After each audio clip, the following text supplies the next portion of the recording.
Talking Memphis Wrestling with Randy Hill, featuring Michael St. John, Pat Trammell, and special guests.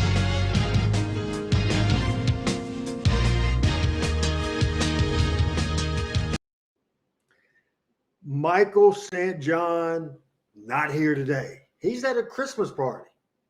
Pat Trammell, not here today. He's at work.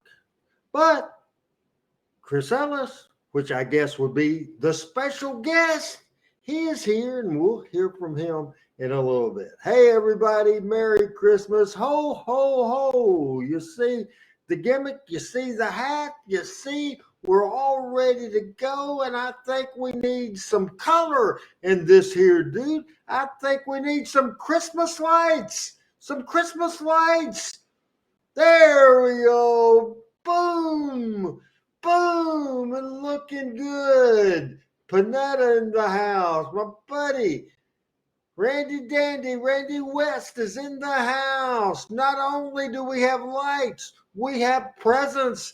We have presents. We have presents. And we have presents.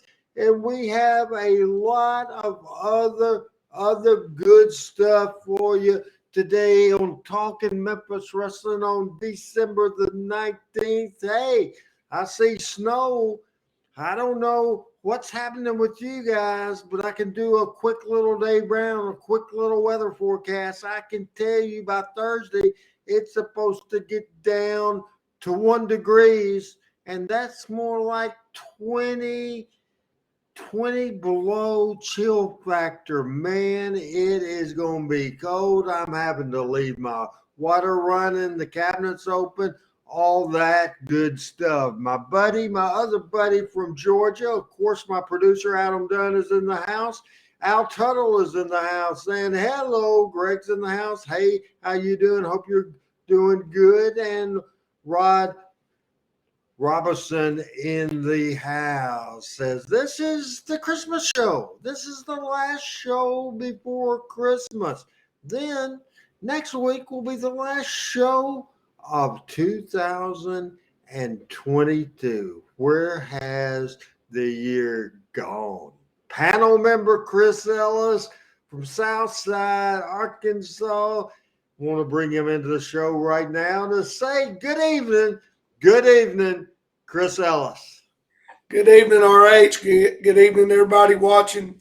Exciting time of the year with the holidays. I know everybody's looking forward to the weekend and having a big Christmas and the first of the year right around the corner. So, hello, everyone. It's great to be back. What kind of plans do you have on Christmas? Let me guess.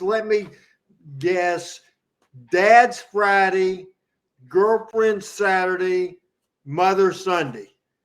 100%. You nailed it, RH. Same thing that you told me before we went on the air. I remembered, right? You remembered word for word, man. Yeah, now, you didn't ask me what I was doing. What are you doing? What are you doing for the holidays? Well, what I'm going to do on Christmas Eve is Uber. I'm going to drive. I'm going to do that all day long and hopefully make some money. Make some money, honey. You got the money, honey? I've got the time. We'll go honky-tonkin' and we'll have us a time. So that's what I'll do on Saturday. On Sunday, I may drive Sunday morning wee early from like 4 to 8 or 9. I may or may not. Then I'm going to Valley View, pick up my nephew Cal that you met at the ball game. Me and Cal are going to go together to my niece Cindy's house in Cabot, Arkansas. Then that's it. That's our wing ding of a time for Christmas. Looking forward to it. Yeah, I'm looking forward to it as well. Always eat too much, but it's always exciting time, especially get to see I'm like you, I've got great nephews and nieces, and Christmas is all about the kids and the presents and watching them be all excited. You know, that's the fun part. Are you ready to talk some wrestling, some Memphis wrestling? You bet, man. It's been a while for me, so I've been excited to be back. Well, you have notes here, and let me go over this. It says right here, preview Christmas plans. We just did that. Then it says, I'm going to preview the show, and I'm not going to do that right now. I'll do that in a little bit. Then I'm going to tell you about my near disaster last week. I told that story on the Monday show. So I'm not going to tell that. I was going to review the Ring of Honor Briscoes against FTR match, but I don't think I'm going to do that today. Then I was going to review the Vice documentary on Vince that I didn't watch. So not going to review that. The rumor of Vince's return, to tell you the truth, I don't think that's going to happen. I don't think the powers to be there. I don't think his family. I don't think they want them to happen. And that's why I think additional leak information. The reason they're leaking it, they don't want him to come back. That's just what I think right there. That's my theory right there. I think we'll just deep dive. A lot of times we'll do a monologue. A lot of times we just talk and talk and talk 20 or 30 minutes before we get into the subject matter. But right now, the talk is over. The time is here. The time is for us to talk about Memphis wrestling. And I want to kind of ask a question, throw out a question, your favorite year in Memphis wrestling. And I think everybody would probably say, and we've asked this question before, I always say that for me, it's 1974. 1974, absolutely. Second favorite would be 71 or 72 when I first started watching wrestling. Adam Dunn might say 98 because he's a Power Pro guy. What would you say as your favorite year? Oh, I would say 77 that we're going to talk about. Then I would say 80. I think it's probably 86. 86 is probably my other year that I remember really well. Of course, I love my favorite matches in 83. So maybe 3 years for me when you think about it. But yeah, what we're talking about tonight was really big when I was young. Now, here's the thing. And obviously, Adam Dunn is in the house, and Adam Dunn is producing, pushing all the buttons and making me look good. Hopefully, he'll make me look good. And if he's going to make anybody look stupid, I hope he lets Chris Ellis look stupid, not me, because I'm not in the mood to be stupid. I do have a question for you as I ramble on a little bit, because you called me up on the phone maybe 30 minutes ago and asked how people can watch this show, because you have a friend that was going to try to watch this show, Talking Memphis Wrestling. I'm Randy Hills. I don't think I've identified myself. Longtime Memphis Wrestling, born and bred. When I die, I'll be Memphis Wrestling dead, the owner, the founder, the president of Power Pro Wrestling. I love talking Memphis Wrestling. I love educating people about Memphis Wrestling. There's no doubt. Now, a friend of yours, I don't know where he lives now. I remember what you told me. Where is this young man from? Chad lives in Fayetteville. He's in Fayetteville, Arkansas. But where is he from? Where's he from originally? He's from Little Rock. He's originally from Little Rock. So he's the Mid-South Wrestling Cowboy Bill Watts. And so hopefully, if in case he's watching live and living color, watching old RH with his Christmas hat that I stole from Jerry Lawler, told that story yesterday, stole from Jerry Lawler. Anyway, say his name and say hello, and maybe he's watching this show right now to see our craziness. Go. I want to say hi to Chad Mercado, my friend in Fayetteville. Conversation came up about watching Young Rock. So I told him about Rock wrestling in Memphis and so on. That's how that conversation evolved. And I said that we're on the show on Tuesday night. I said, you need to watch it. We'll teach you a lot about the history of Memphis wrestling. So that's how that all came up.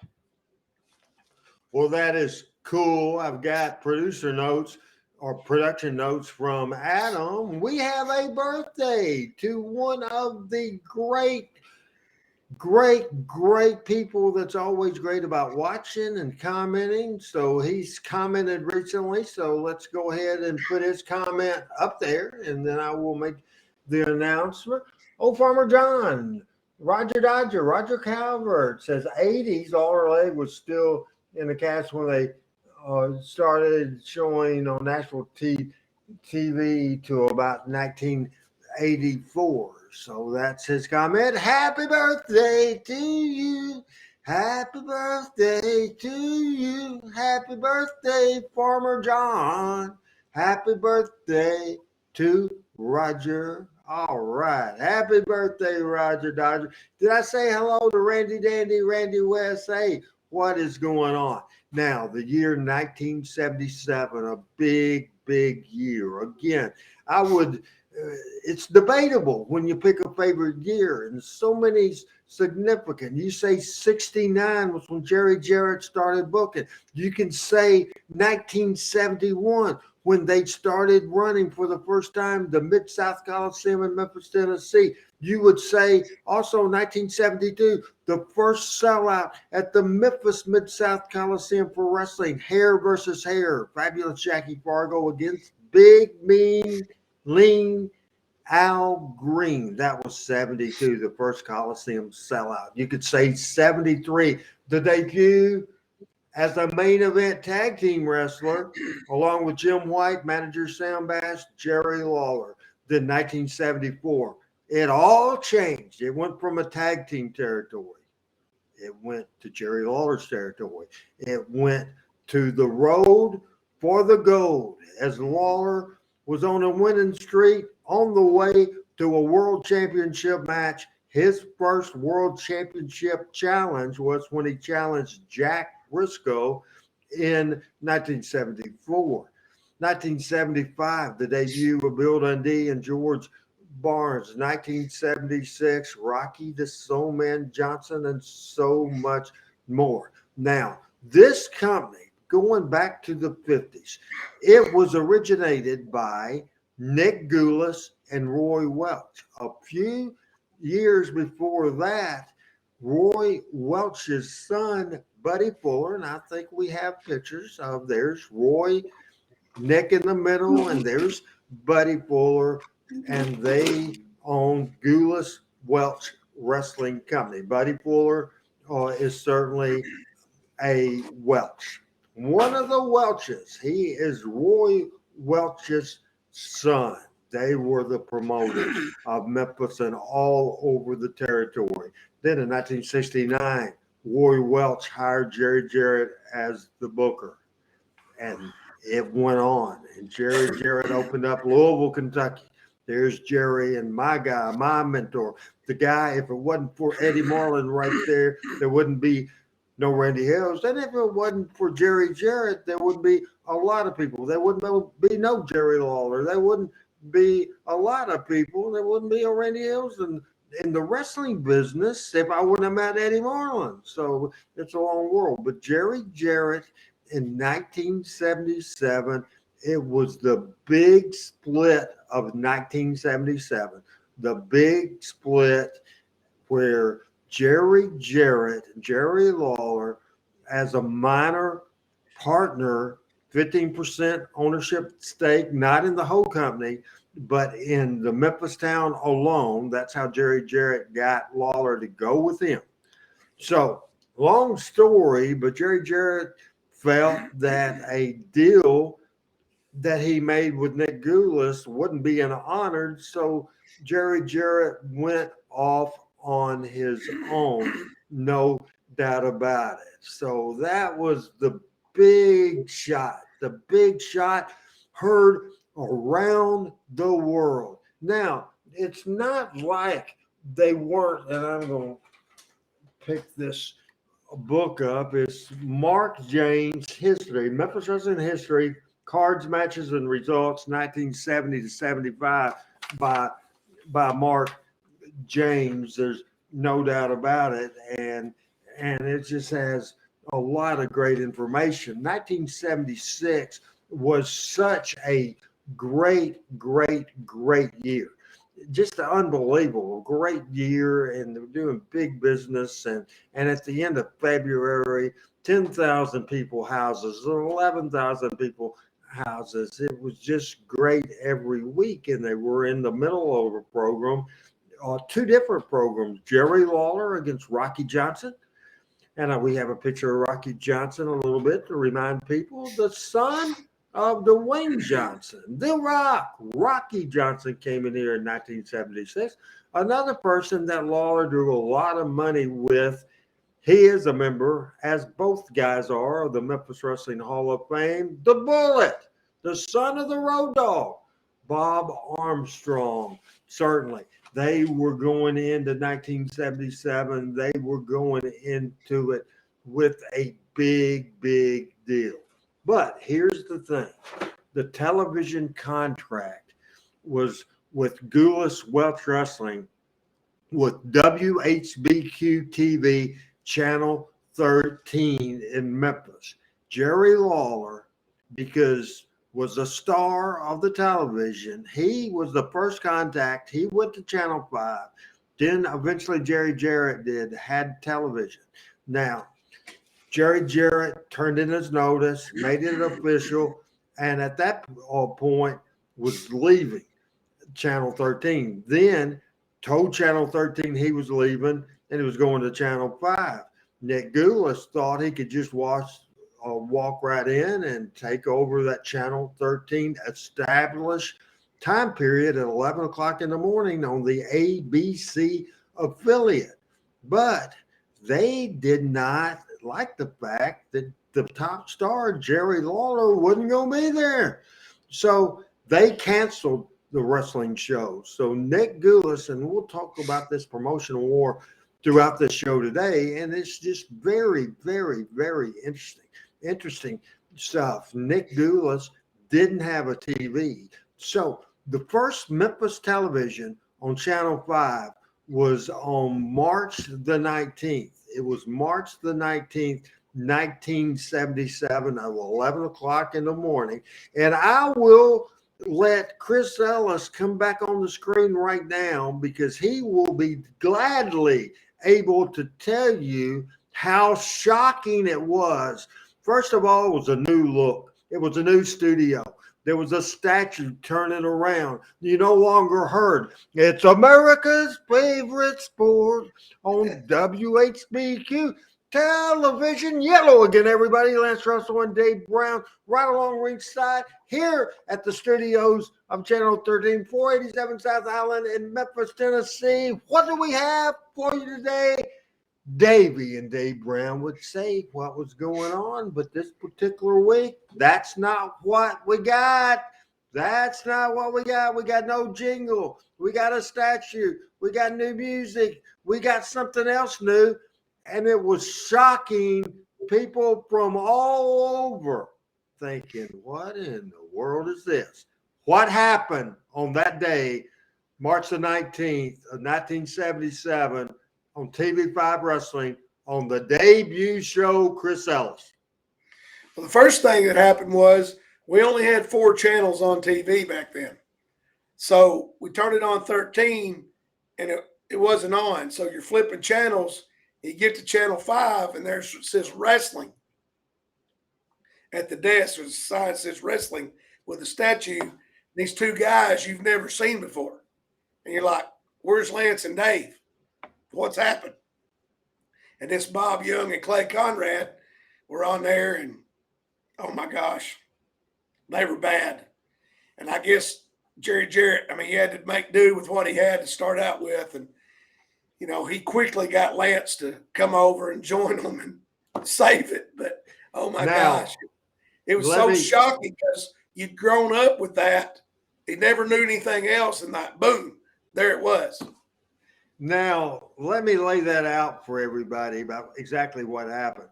From day one, the plan was for Lance to go with the wrestling company. Jerry Jarrett 100% offered Lance Russell a full-time job where he would go from being the program director at Channel 13, the ABC affiliate in Memphis, Tennessee, the program director. He would go to working for the wrestling company full time, and he offered him for the day a lot of money.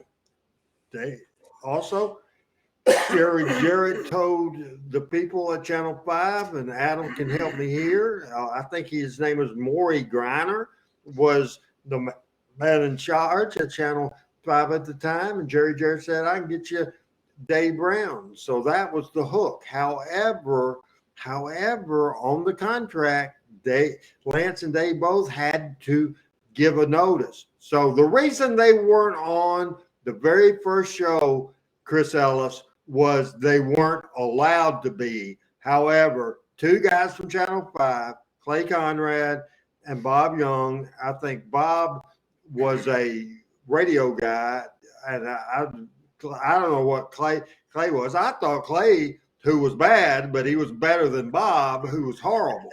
But that's the story. The plan was Lance come first, then Dave come. That was the plan.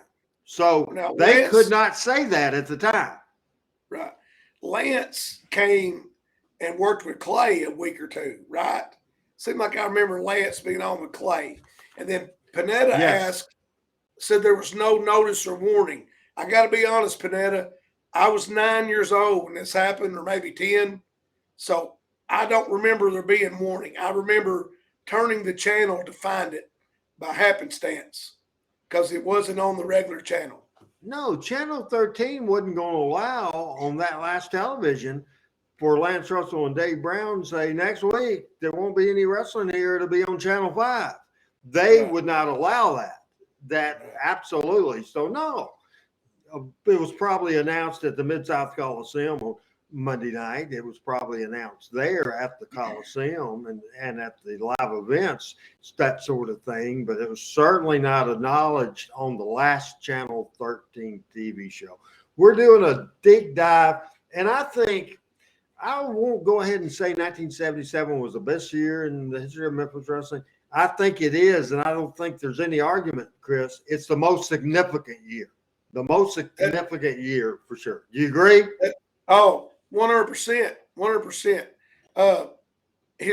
As history looks back and you go through the history and what it led to from that point on, without a doubt, the most significant year.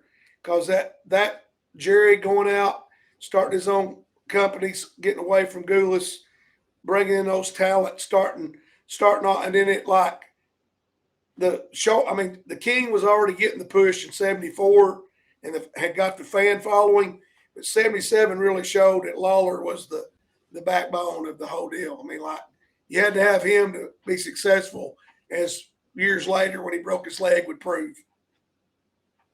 A lot of people throwing things up, and Antonio says 1982 is his favorite, one of the great years, 1982. A lot of things happened in 82. There's just so much, and we will continue. We started last week with the timeline of Memphis wrestling, and we're going to concentrate on 1977 and around that time right there. So it'll be very interesting for sure. I just wanted to kind of your stomping grounds, my stomping grounds on Saturday night in Jonesboro was the American Legion Arena in Jonesboro. Now, on March the 19th, this would have been the first Jonesboro card without Nick Goulas, Roy Welch promoting it as far as the booker's concerned. Now, I asked Adam to download a picture for that. Adam, do you have that picture for me? Yes, he does. Now, believe it or not, this was a 3-match card at the Jonesboro American Legion Arena on Washington Street. The opening match of the night was Melvin Kimball. It says Campbell, but it was Melvin Kimball, Kimble, and Jerry Bryant, the future Memphis Vice, against Private Buddy Diamond and Pork Chop Cash. The second match of the card was Dr. Frank against Rocky the Soul Man Johnson. And the main event on March the 19th, 1977 at 8 o'clock at the American Legion Arena in Jonesboro was Babyface Gorgeous George Jr. against Southern Heavyweight Champion Jerry the King Lawler. So I want to bring in Chris right now. So along this time, and we talked about this before we went on the air, and now you see the card, and I sent you a text of the card. So do you think you were there? Because by God, I wasn't announcing yet. No, I was. I was announcing. I was ring announcing in 1977 for the wrestling every Saturday night at the American Legion Arena. So you put money on the fact, Chris, that you were there? Yeah, I'm 90% sure I was there because I was there almost every week. So I can't imagine why I wouldn't have been there.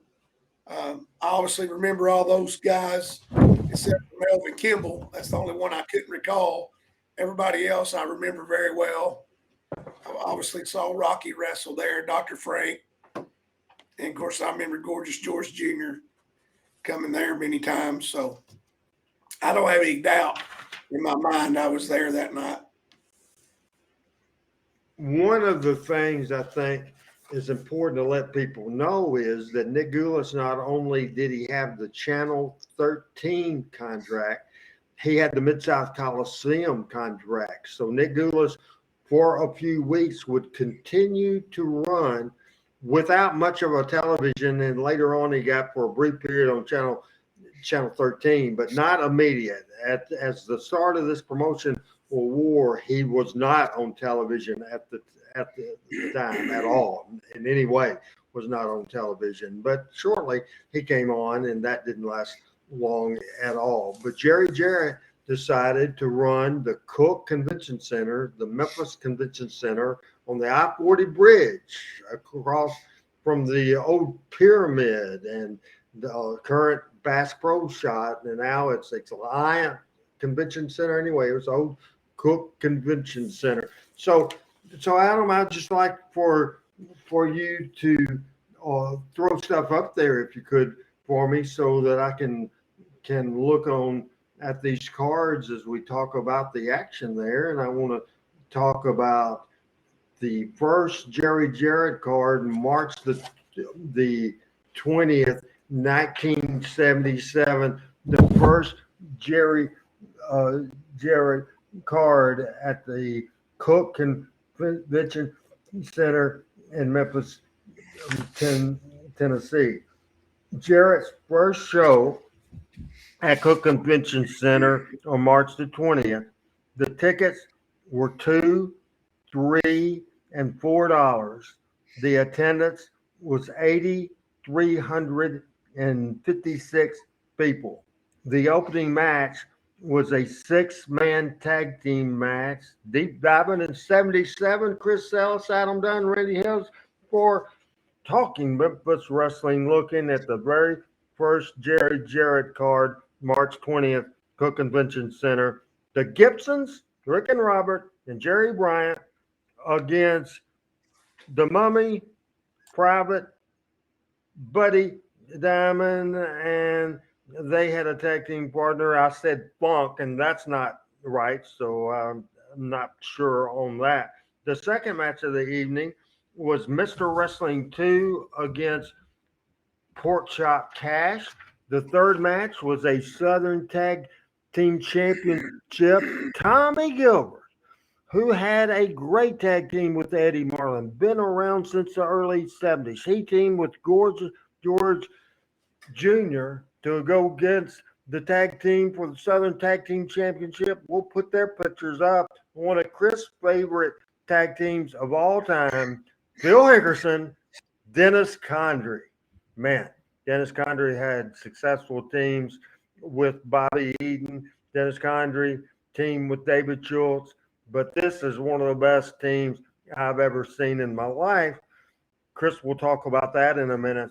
Dennis Condrey and Phil Hickerson, they're defending their tag titles against Tommy Gilbert and Gorgeous George Jr. A working relationship with Ron Fuller's Southeastern group. So for the Southeastern Tag Team Championship, Bill Dundee and Tommy Rich against the Von Steigers. The Von Steigers against Dundee and Rich. Then Ron and Robert Fuller against David Schultz and Dutch Mantell. The Southern Heavyweight Championship, Rocky the Soulman Johnson against Plowboy Frazier. And the main event of the card was a stretcher match, Jerry the King Lawler against Bob Armstrong. That's the very first card at the Cook Convention Center. Now, I want to tell you the first card the very next night, the 20th, at the Mid-South Coliseum was Nick Gulas's first show. Remember, over 8,000 people was at the Cook Convention Center. The next night at the Mid-South Coliseum with no TV. 1,964 people. Tony Marino against Leon Chandler. Don't have a clue. Cora Combs against Lady Satan. Then the Bounty Hunters against Chief Thundercloud and Danny Little Bear. George Gulas and Tojo Yamamoto against the Crimson Terrors. And the main event was for the U.S. Championship, Bobo Brazil against the Sheik. There's a lot as we are doing education. We're doing a history of Memphis wrestling today. So I unpacked a lot there, but your thoughts on the first Coliseum card and certainly Nick Gula, or the first Cook Convention Center Jarrett card. This is day one of Jarrett promotion that was called then Jarrett Wrestling Company when it first started. Jarrett Wrestling, later on Jarrett Welch Wrestling with Buddy Fuller as his partner, finally Jarrett Promotion. So we unpacked a lot. That card, that main event, Bob Armstrong and Lawler, and they had drawn big houses. Your thoughts on that? Well, two things that honestly, Randy, I never thought about.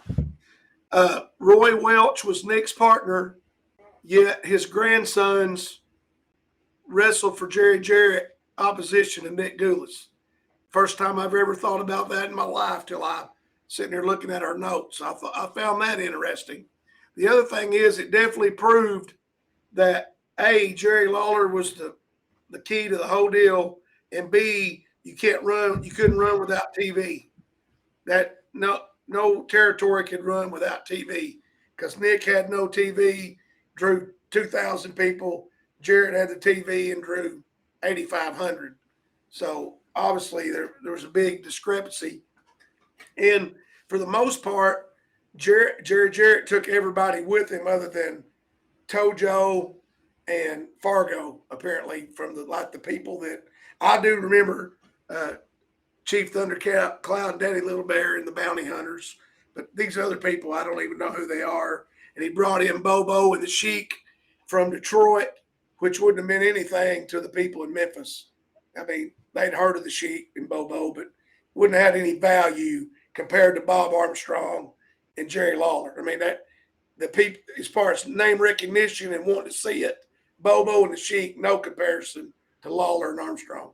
Let's go ahead and put Frank Seaton's comment out there. He's referencing the main event on the Nick Gulas show. I never knew that the Bobo Brazil and the Sheik wrestled in Memphis. I know they wrestled each other all the time in Detroit and Chicago and Canada, all over the place. But here's the thing.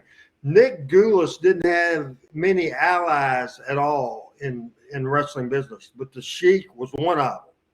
The Sheik was one of them. That's how they got that main event. That's how they got the Sheik. And what did I say?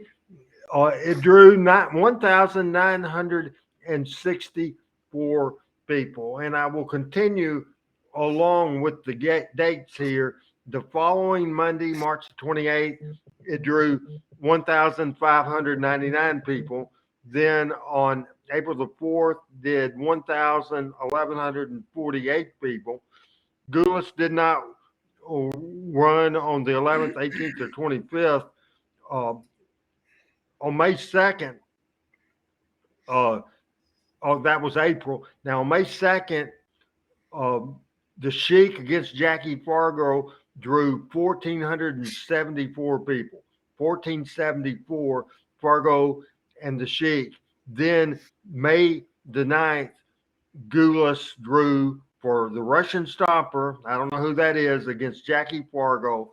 Drew 484 people in a 12,000 seat building. I think it's important to say, Chris, that we obviously grew up watching Channel 13 wrestling and knowing that Jackie Fargo, Jerry Jarrett, and Tojo Yamamoto was the three top baby faces for a long period of time. There's no doubt about it. They did a lot of six-man tags. They were tag team partners, and they were best friends. And one of the biggest shocks of Jerry Jarrett's life was after Tojo said, "Yes, little man, I'll come there." Fargo said, "Yes, little man, I'll work for you." But the last minute, both of them stayed with Nick. And, you know, a lot of debate about that, a lot of things. But Nick Gulas and Roy Welch had Fargo and Tojo had worked for a long time, and they knew what the pay would be. They knew that it's stable and secure. They did not have a clue if Jerry Jarrett, even though that he had been booking for 8-9 years and was doing record business, same time, unknown thing. But that's one of the things, Chris, that Jerry Jarrett never got over, for sure. And Randy West can throw into comments here too, as this is before he started working, but he was in the Jarrett Marlin family. He was in the Eddie Marlin family with his wife Diane Marlin West, so he could add insights if he knew anything was going on in 1977 when the new wrestling company was formed. But I think it's just so interesting that here we go, full out promotional war, and then it was done. It was over. And after the May 9th Coliseum show that drew 484 people, Nick Gulas pulled out of Memphis, and the war was over. Chris Ellis, member of the panel, his comments today on the year 1977. Well, it was a really brief war because it only lasted 6 weeks. In 6 weeks, and Nick ran 7 weeks. Nick ran 4 times, 5 times, I guess, maybe 8 weeks. Nick ran 5 times out of the 8 weeks, and it was over in 2 months because no TV. No, I mean, that's one reason that Lawler not being there is the other, and all the name recognition not being there. Plus, Jerry Jarrett had been booking it the whole time anyway. He had been the brains behind the previous run before he broke away from Gulas.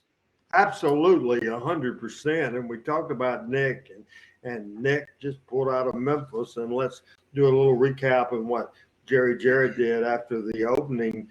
Over 8,000 people for Bob Armstrong and Lawler on March the 20th. Then at the Cook Convention Center, March the 26th, Jerry Lawler, Bob Armstrong, and a return match did 7,000 people. Then after that, on April the 3rd, Rocky Johnson, the soul man Rocky Johnson against Jerry Lawler on April the 3rd did 8,800 people.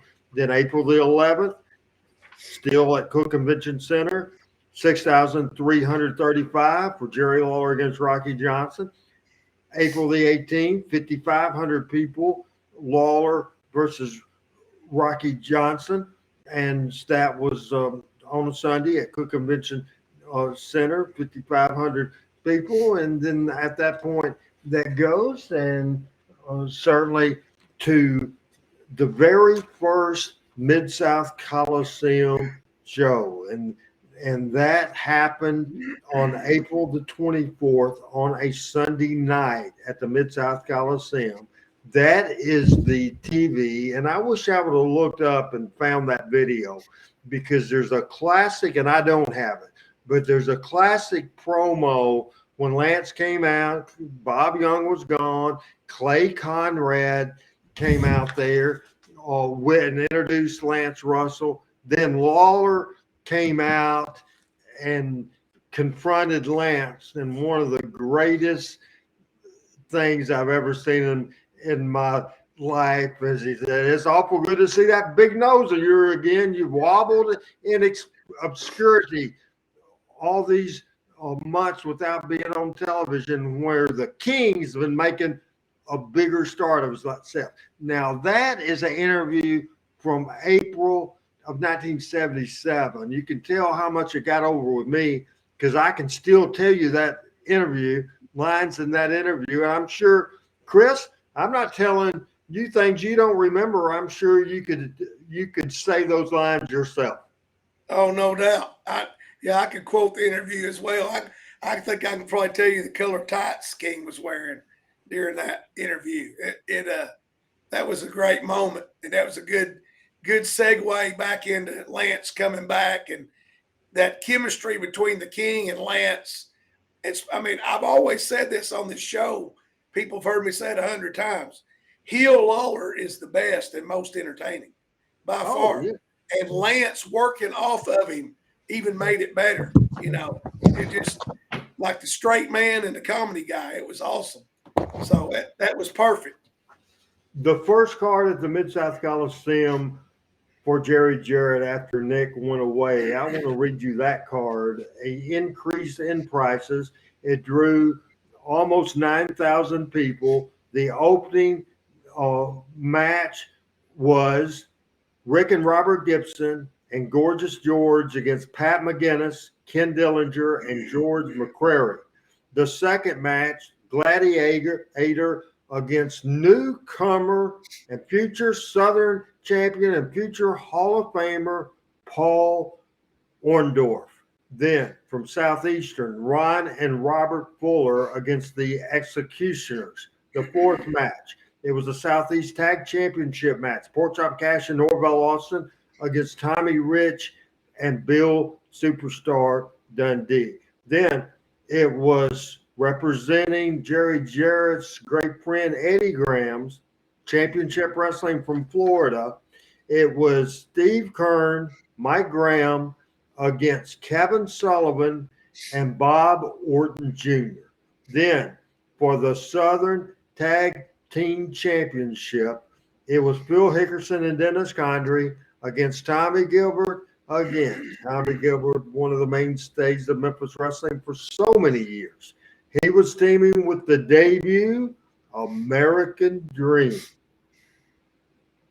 Dusty Rhodes, coming in as a part of that Florida group. Certainly, Dusty Rhodes, who wined and dined with kings and queens. He also slept in the alley and ate cold pork and beans. And that's not it. Two other matches for the Southern Heavyweight Championship.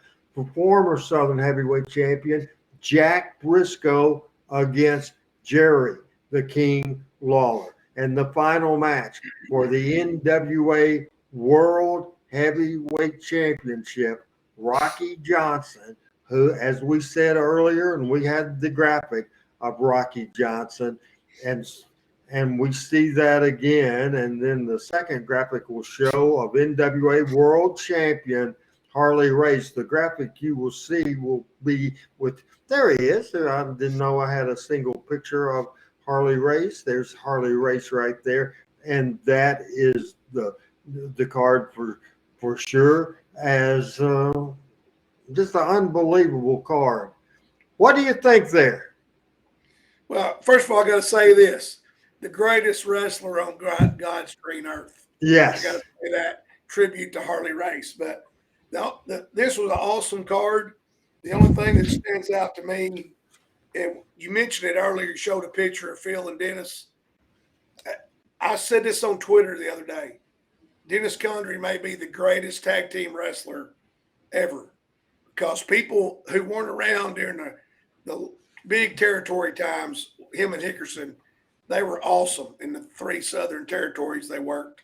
And then he's part of the Midnight Express, which is arguably one of the 5 greatest teams ever. And he wasn't great on the mic, but he was just a great worker, and the psychology of the business he got. And I just always loved him. And Tommy Gilbert was underappreciated, I think. I don't Oh, think I do people too.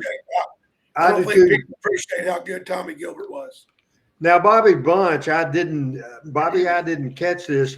You're saying what year was that? I mean, are you asking about the year we're covering? We're covering the year 1977. If you're asking another question about something else we've mentioned, because we've jumped all over the place, but the year we're covering is the first year of Jarrett Promotions, Jerry Jarrett, Nick Gulas, the big split, one of the most significant things ever in the history of Memphis wrestling.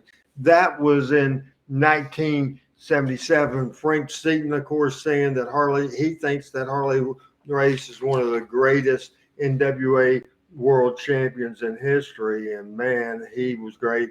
There is no doubt about that. Then this, of course, was in April, and Lawler went right into a program with Paul Orndorff for the Southern Heavyweight Championship. And then on June the 12th, the main event was Jerry Lawler against one of the hottest stars in history in the world, and that's American Dream, Dusty Rhodes. Dusty and Jerry Lawler, a couple of week feud. It started on June the 12th. On July the 10th, this is about an 8-minute video, and I want to give people a heads up. We're doing video a different sort of ways, so Chris, I told you before, our audio will be muted.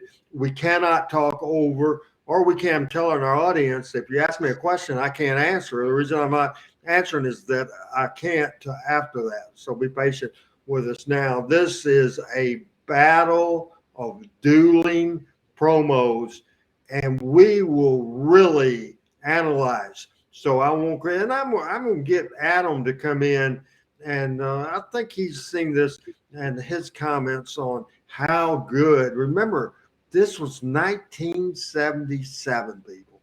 1977. It was June, and we're going to take a look at that right now.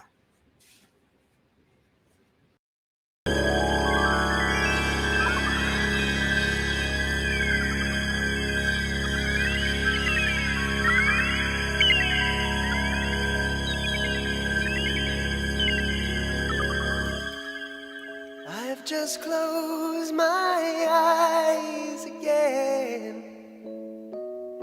Climbed aboard the Dreamweaver train. The gentleman with me right now has been described by the Associated Press sports editors as Mr. Charisma, Mr. Electricity, Mr. Excitement. I could go on and on and on about the adjectives they have put in front of this man's name. Though the only thing I can say about him, he is truly, in fact, the American Dream, Dusty Rhodes. And you got Jerry Lawler. Gun Soler, the greatest commentator in the world, my main man. Greatest commentator, greater than Howard Cosell. Been with me on many occasions. Is here live with me because a lot of people want to see him, want to see his picture on the tube, want to see his mug. Jerry Lawler, it has happened. All the time you've been there talking about you being the king of wrestling, talking about you are the man of the hour, talking about how sweet you are, talking about how good you are, talking about your army, talking about your military record, talking about everything. The only thing you cannot talk about is the American dream, because you have not felt the power of the American dream. The last time I was in Memphis, Tennessee, I called you out. Thousands of people called Jerry Lawler out to come meet the American dream. Come meet the last surviving hero. Come meet Mr. Charisma, Mr. Excitement, 270 pounds, a sweet soul. And you did not come. But now it's time's going to happen. I want all my blacks. I want them to bring ribs, chicken. I want to bring checkered tablecloth. I want to be there early. I want to be festivities. I want a picnic. I want a spectacle. I want them all there, all the races, creeds, and colors, to see me beat Jerry Lawler and put an end to his foolishness, his bad mouth and his stuff. I'm going to beat him bad, take him down. Memphis is ready for the dream, the American dream, the last surviving hero, the meanest man ever seen. And right here for the last 10 seconds, I want a shot for your cameras of my $1 million smile with Gun Soler. Don't forget that big victory party at the Admiral Bimbo. Oh, that is the American dream.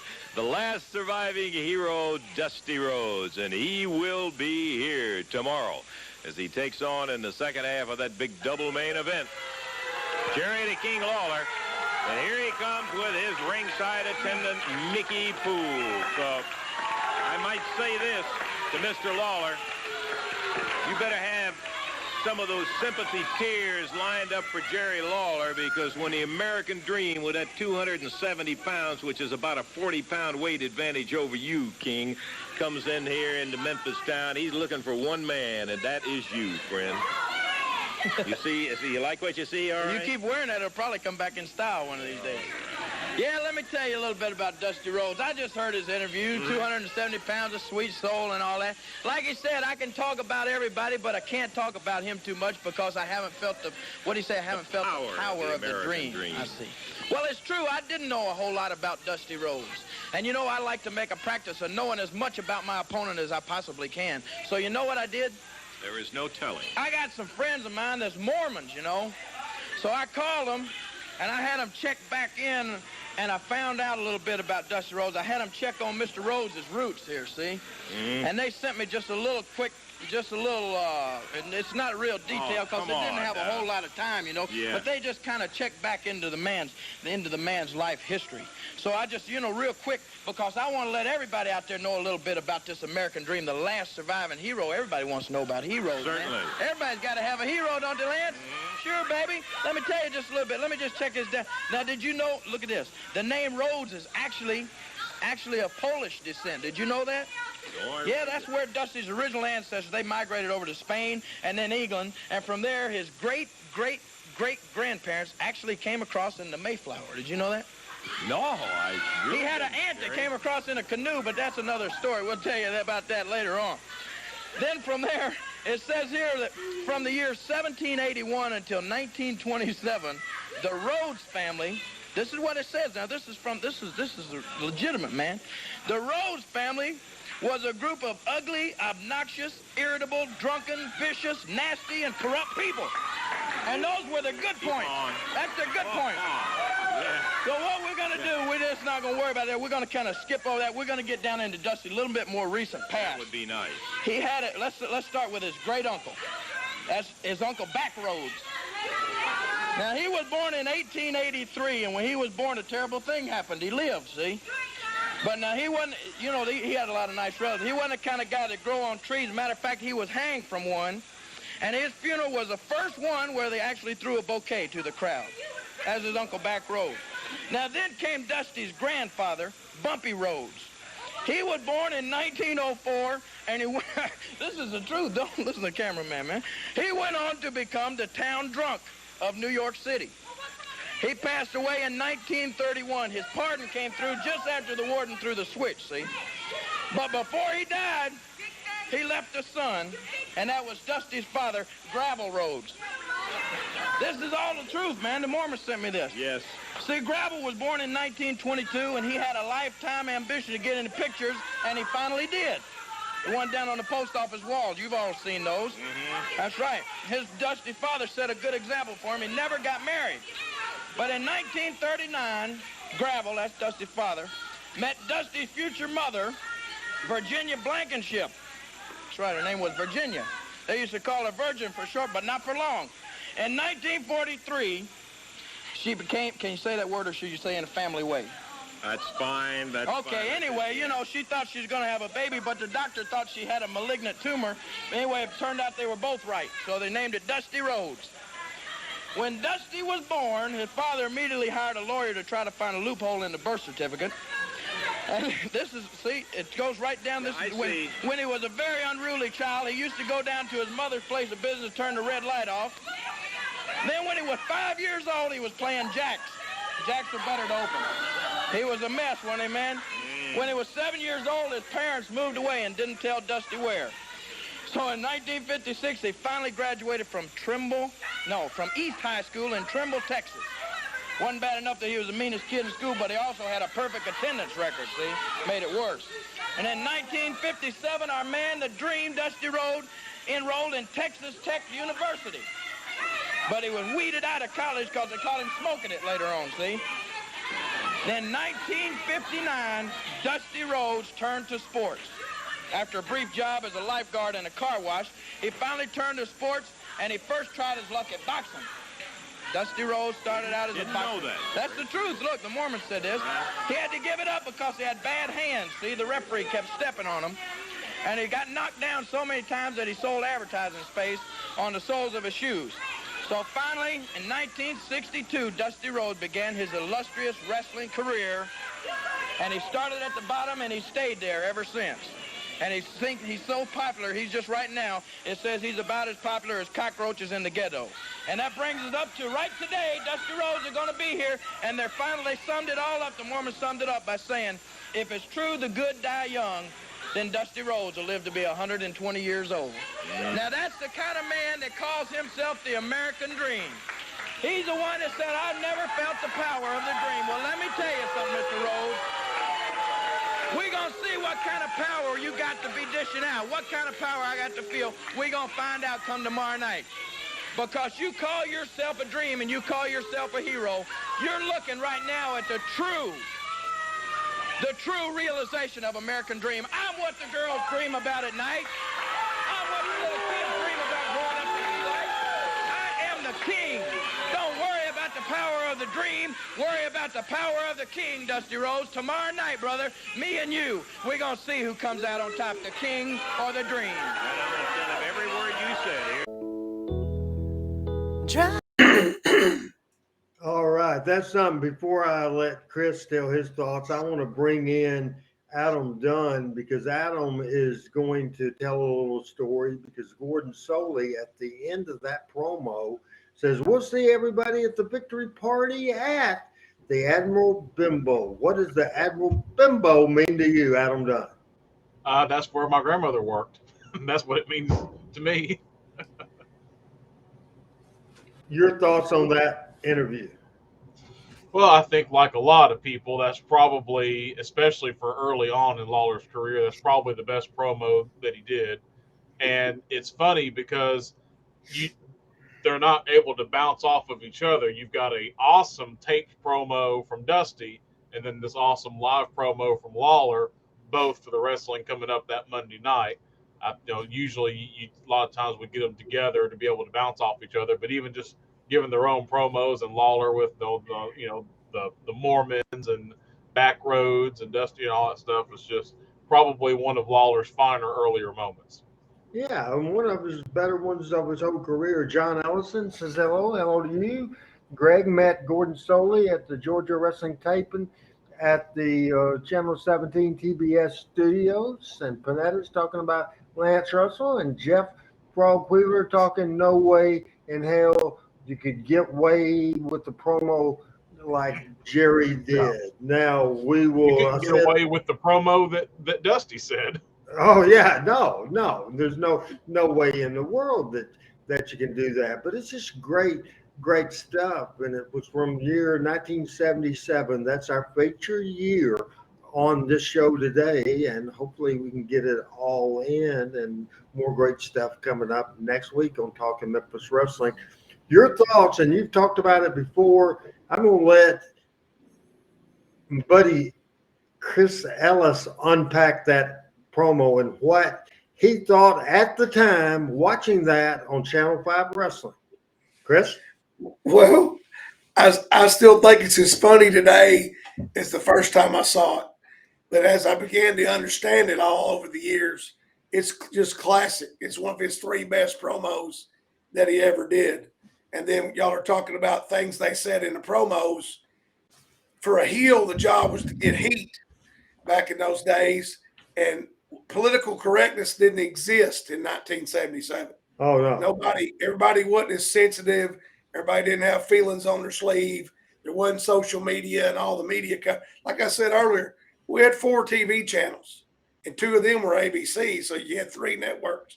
You didn't have all this 24 news. And, I mean, the TV went off at midnight, came on at 6 in the morning. So, we didn't have all that. So you could do things like this, highly entertaining.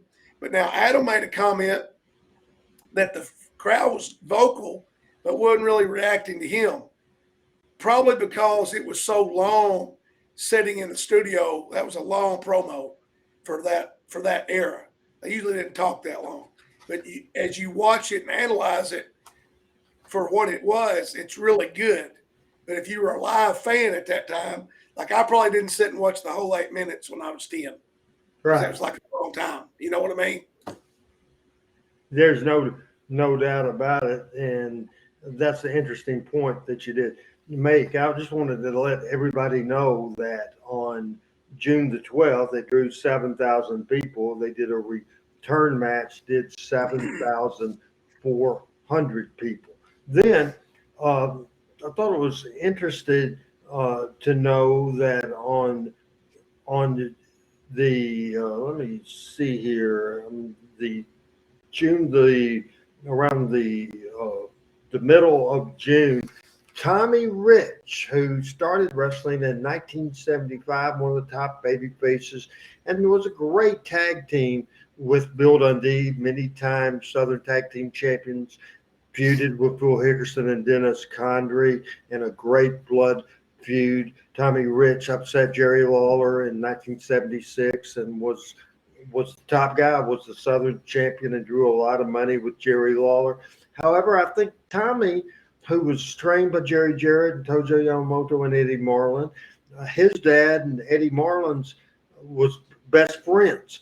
So Tommy had been around wrestling since he was just a little bitty boy, and he was a football star at Hendersonville High School, was a great athlete, and got in the wrestling business. I think he saw the writing on the wall that the next phase of where they're going to go with Lawler, because in Memphis, if the way you made your money is working on top with Jerry Lawler, and Tommy could see the next spot. He didn't know that it would last as long as it did. The next spot was not going to go to him. It was going to go to somebody else. So Tommy had Georgia on his mind. So toward the middle of June 1977, he debuted on TBS for Georgia Championship Wrestling, and the rest is history.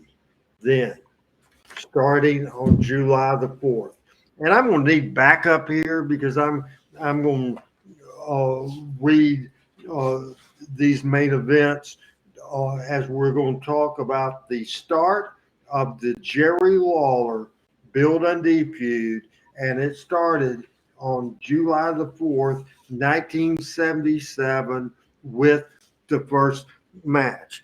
And on July the 4th, it drew 5,500 people, where Jerry Lawler was supposed to beat Bill Dundee twice in 15 minutes to win the money. Bill Dundee lasted, and so he was able to. Certainly, Lawler lost his money. Match number one was on July the 4th. Match number two was on July the 11th. It was a cage match and did 8,100 people. On July the 11th, they got away from Dundee and Lawler because Bill wrestled Pablo Frazier. Lawler wrestled Paul Orndorff on July the 11th. Then on July the 18th, it went right back to Lawler against Dundee. Lawler's title against Dundee's Cadillac. Lawler obviously lost the title then on that card, and that was a big card of almost 10,000 people. Then on August the 1st, it was Southern champion with Bill Dundee putting the title on Cadillac against Lawler's hair at stake. Dundee and Lawler, and that was 10,000 people. Then the very next week was August the 4th. It was Cadillac at stake, Lawler against Dundee. That did 11,100 people. On Monday, August the 15th. Lawler against Dundee. It was title and Paul's hair at stake against Cadillac at stake of Bill Dundee. It drew about 10,000 people. On August the 29th, it was Dundee with the title and Cadillac at stake against Lawler's hair. Over 8,000 people on that card. And then on August the 22nd, it was Lawler putting up the title, the Cadillac, and Mickey Poole's hair against Dundee's hair at stake. Mickey Poole's hair was shaved, and that was 8,000 people. Then on Monday, September the 5th, Jerry Lawler's hair at stake, Bill Dundee's hair at stake, Mickey Poole in a cage at ringside. That was a sellout at the Mid-South Coliseum in Memphis, Tennessee. One more of the program. It was on September the 13th, Jerry Lawler, Bill Dundee with Beverly Dundee's hair at stake, and that did about 9,000 people at the Mid-South Coliseum in Memphis, Tennessee, and set up the fact we had to find out who Beverly Dundee is. And she made an impression when she showed up at TV during a Lawler interview, and here's that clip. It's short, so watch. Pressure was on him, like I said, the pressure was on Dundee so bad because he was thinking about waking up looking like a cue ball in the morning. You know, I told you about his old lady, this old hag he keeps home up in Nashville. She told him, she said, Bill Dundee, let me tell you something, don't you come home if you lose that hair, because I don't want to ever see that ugly face with no hair on it. And it hey, get out of here! Get out of here!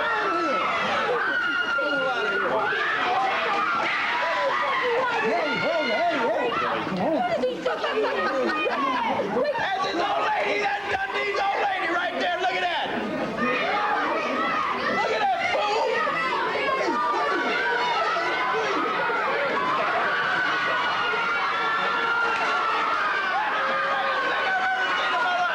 That is the greatest thing I've ever seen in my life. Dundee has brought his old lady down here to fight his fight for him. Did you see that? Did you rednecks see that?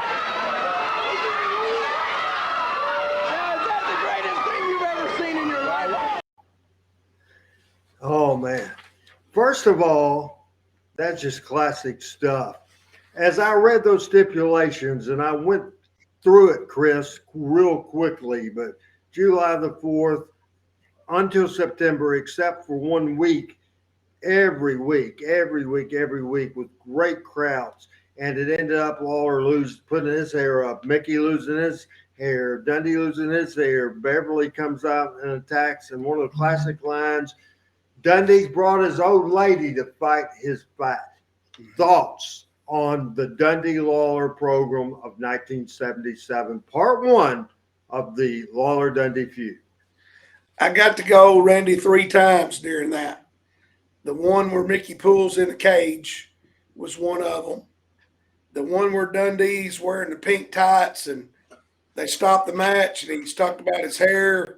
Yeah, he's got a hair at stake, and Mr. Coffey's supposed to be the NWA guy. You know, back then that's who I thought it was. And I can't remember the third time, but I got to go 3 of the 13 weeks. I actually got to go, so it was cool to see all that. But it was just an amazing run and how they drew week after week after week. But people were so invested. I remember being at school when school started back in August, and us fighting. Not physically fighting, but arguments among classmates over Dundee or Lawler.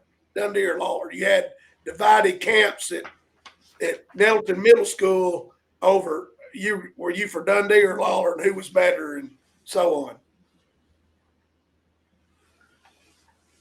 Absolutely. Al Tuttle was referring to Beverly coming out and said, I guess she didn't like the old hag coming. I apologize for not getting to comments. This is just trying to do the research and read from the thing. And actually, certainly Adam might have put some up, and I'm not sure about that. Frank saying, where did Lawler get that shirt? That was something, wasn't it? And disco era, Randy. The disco era. That's sure. Panetta says, how could Lawler get away with those promos? Fans didn't like him killing outside the studio, and that was a time for sure. and Brooks Tullis is in the house, and good to certainly hear him. So here's the thing.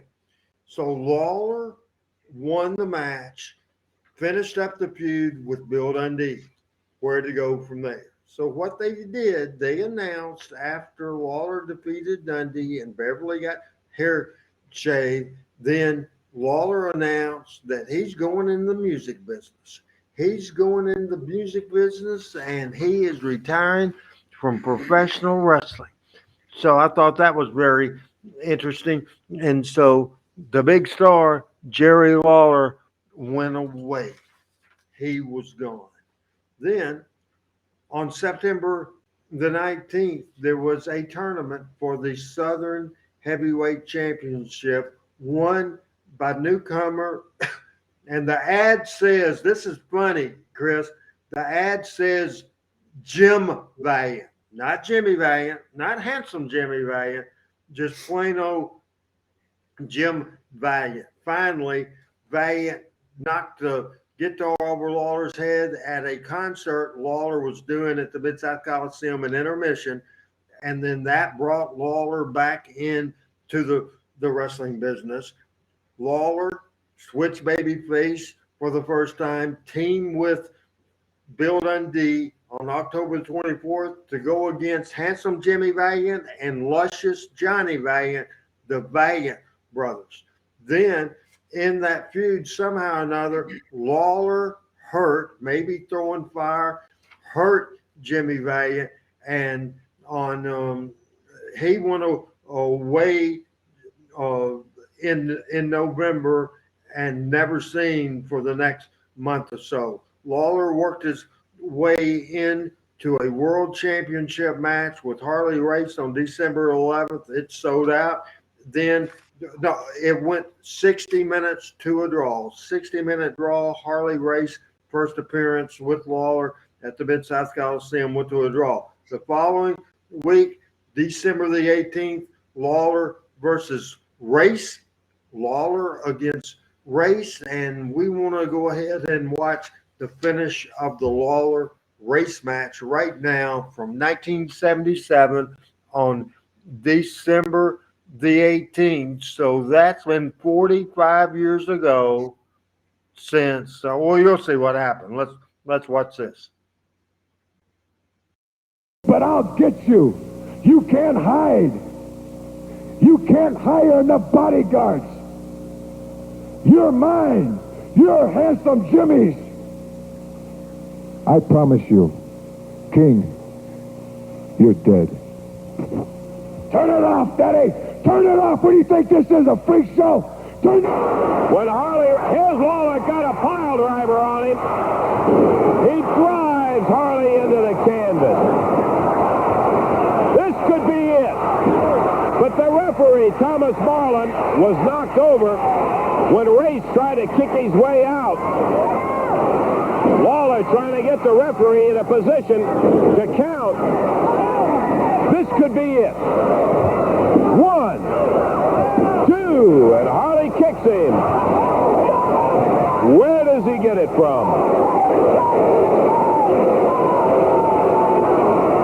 Once again, Lawler with a pile driver. No disqualification. Remember that.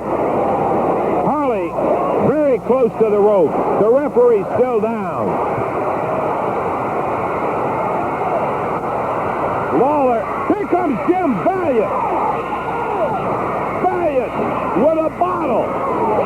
Nails Lawler. I'm not believing this. He nailed Lawler.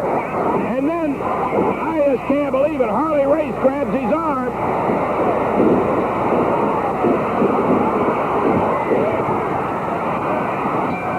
Here comes Norvell, Dundee, Eddie Marlin, referee Jerry Calhoun.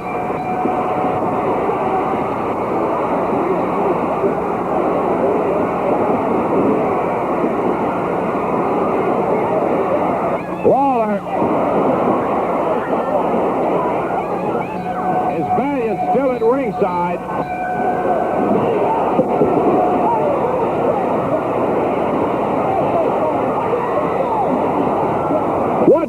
problem. Lawler, his head cut, his shoulder cut, glass all over the ring. Referee Tommy Marlin said he's stopping the match. HarleyRace, who had been pile drive, the time where it was stopped was 21 minutes and 15 seconds. Lawler was smashed on the head with a bottle. Valiant came from nowhere. I don't know where in the world he was. He suddenly appeared at the ring. He has not been here all evening. And suddenly appeared, attacked Lawler, when it appeared as if referee, or rather Eddie Marlin, explaining to HarleyRace what happened to his shoulder where he had been cut. He is bleeding from the head, bleeding from the shoulder. Well, the contest was I remember that with the cuts in the scalp. How do you ever forget something like that when a guy does something like that to you? You don't forget something like that. I'll think about that every time I see JimmyValiant. Someday I'll return the favor. I understand. That one ended in a brawl, and speaking of brawl, there's so much right about that that's not even funny. There's so much to talk about. The main thing, obviously, it was a different time, and wrestling was protected, absolutely protected 100%. They did that finish perfect from the time that that HarleyRace, the world champion, protecting the integrity of the world championship. He, as the heel, went to try to help Lawler. That's the first thing. Then everybody comes out. Dundee comes out, and Norvell comes out, and Big Red comes out, and Jerry Jarrett comes out.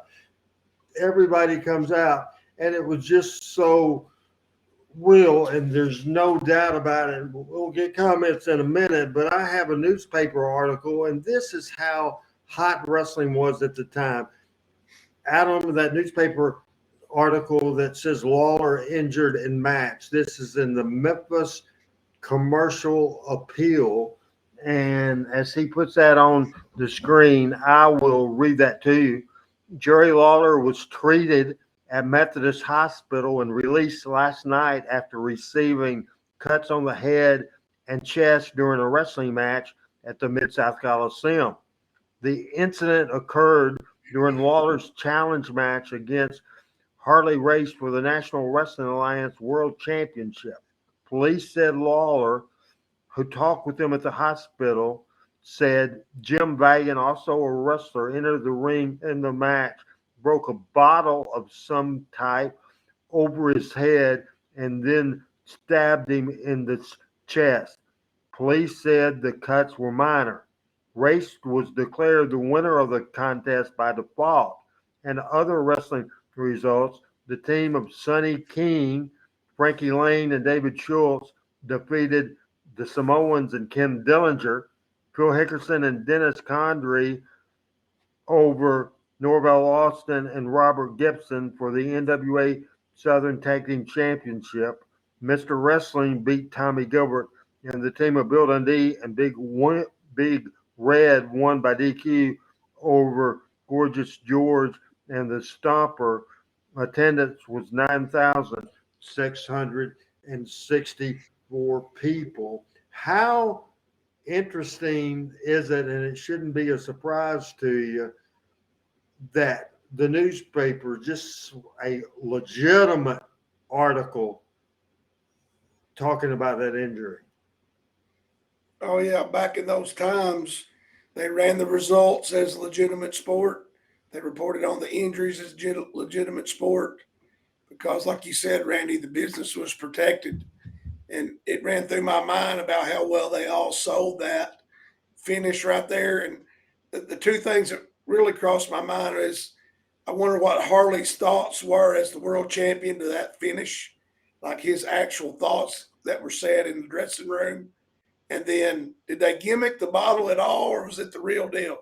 How did all that transpire? Do you have knowledge of that? Well, I know how that's done, certainly. And Panetta asked if it was a real bottle, and it was absolutely a real bottle. But I'll just go ahead and tell the magic trick what you did, and you had to be careful about it. What you would do is put the bottle in the oven and bake it.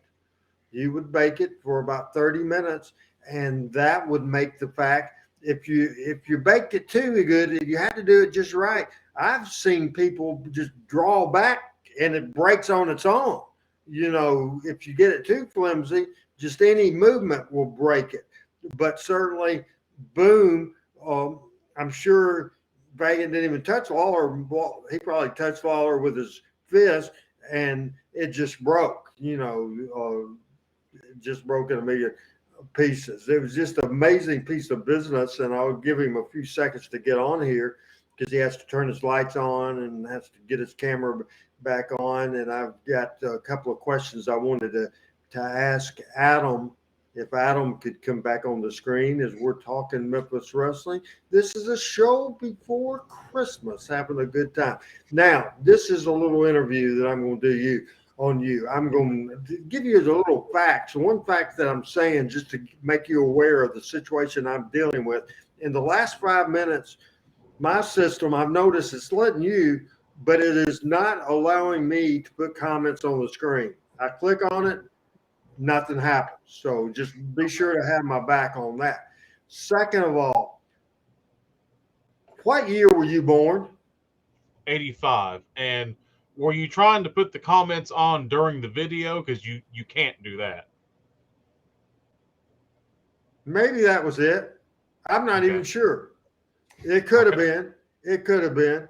I'm not 100% sure. So you were born in 1985. So this stuff happened in 77, 8 years before you were born. Now, this is one of the most historical big deals and the debut of Jimmy Valiant.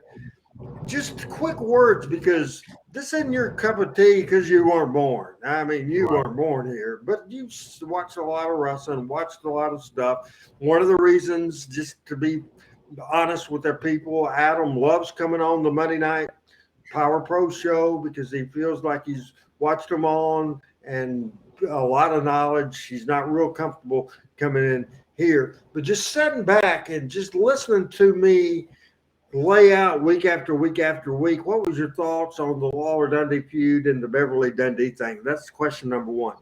Question number two, how good was that finished in the afterbirth of Dundee, of Valiant and HarleyRace? Both questions, Adam Dunn, full screen. Okay. Well, I want to ask you a quick question.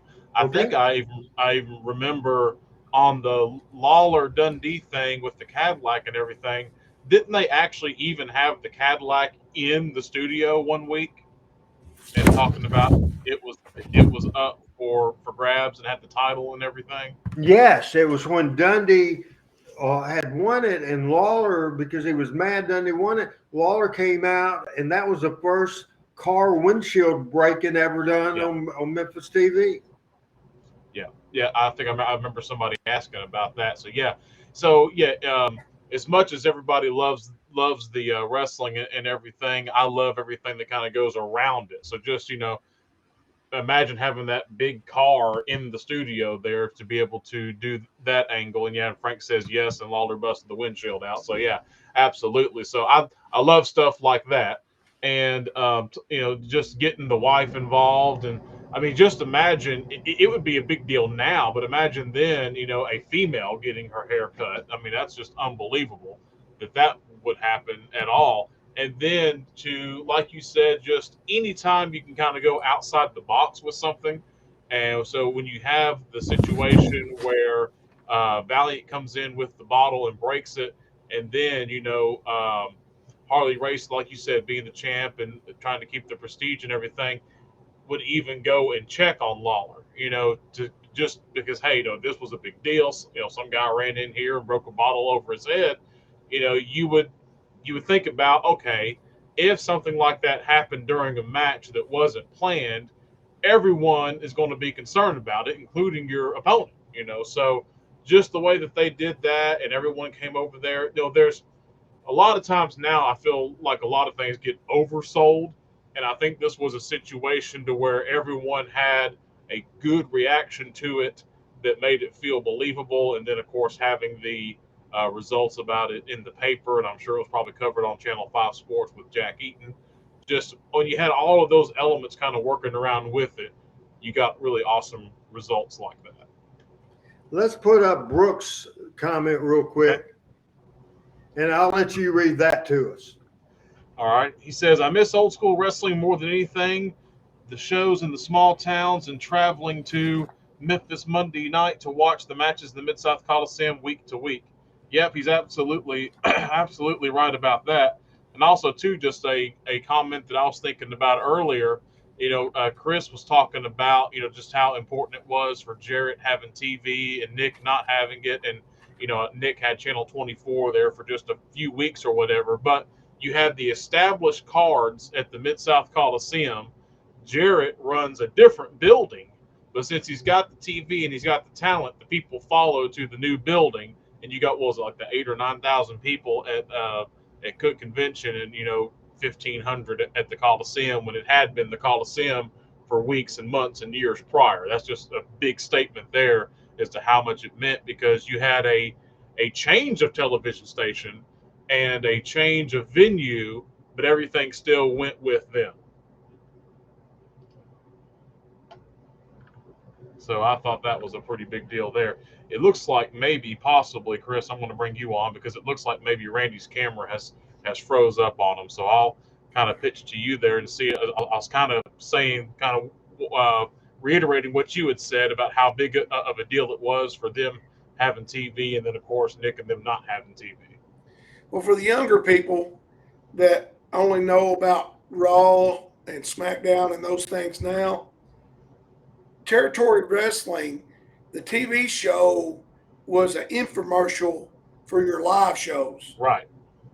And so it's important to understand that concept. You had to have TV to get people to come buy a ticket. You didn't get any money for TV. You got money by selling tickets. Right. That was your selling point. I was going to ask Randy, we're talking about the 13 weeks Dundee and Lawler wrestled in Memphis. I was wondering if they did the whole loop, 13 weeks, which would mean Louisville, Evansville, so forth for 13 weeks. Because back then, we didn't know that. Like younger generations grown up with the internet and they got access to information. We didn't know they went to Evansville on Wednesday and Louisville on Tuesday. We didn't know that then. Exactly. Now, yeah. We do now, but we didn't then. So I'm wondering if they did that 13 times, if they did it 4 or 5 days a week, 13 times. We do have Randy back up, so I'll bring him on here to answer that question. Yes, I was just doing some research. So ask me the question again, Chris. Randy, when Dundee and Lawler wrestled the 13 weeks, did they do it all the way around the loop 13 weeks? Did they do Evansville, Louisville, so forth? Yes. At that point, they weren't.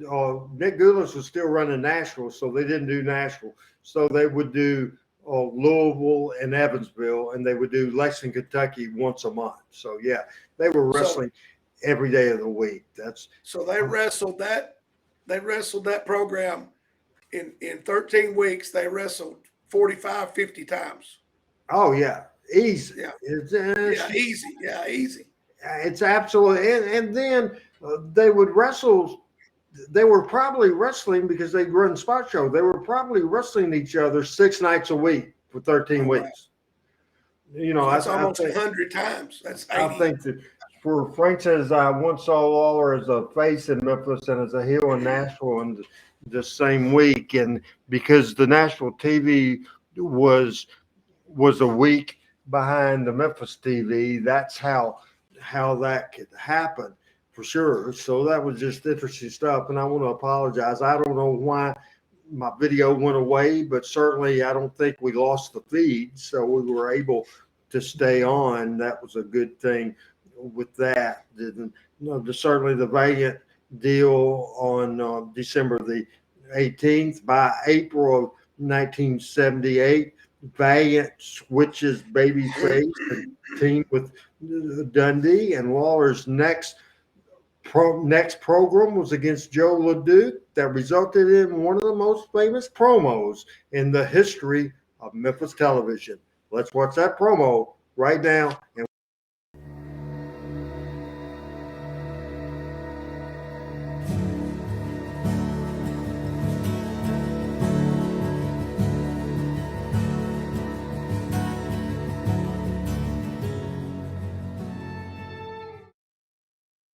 and Nelson Royal, the world's junior heavyweight champion, LeDuc against Lawler, and that's the action Monday.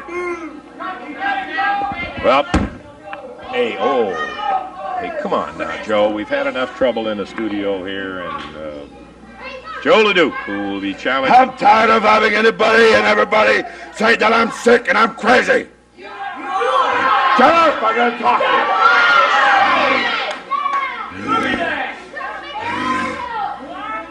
Jerry Lawler, you said on this television right here that I was afraid to come here because you were here.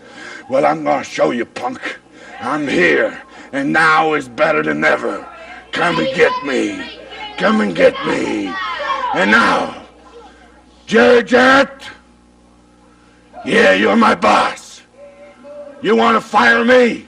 That's fine. But nobody is going to stop me from going to that Coliseum Monday night. You can fire me anytime you want after Monday night. Jerry Lawler, you just saw that film. You just paid how much money you paid those people to show that film where you double-crossed me. I had you beat right down the middle.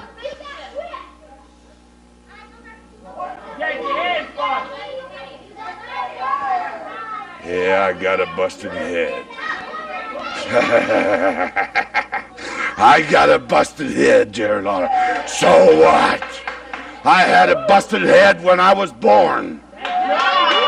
So who cares? But I'm going to tell you what I'm going to do, Jerry Lawler. You tell everybody how crazy I am.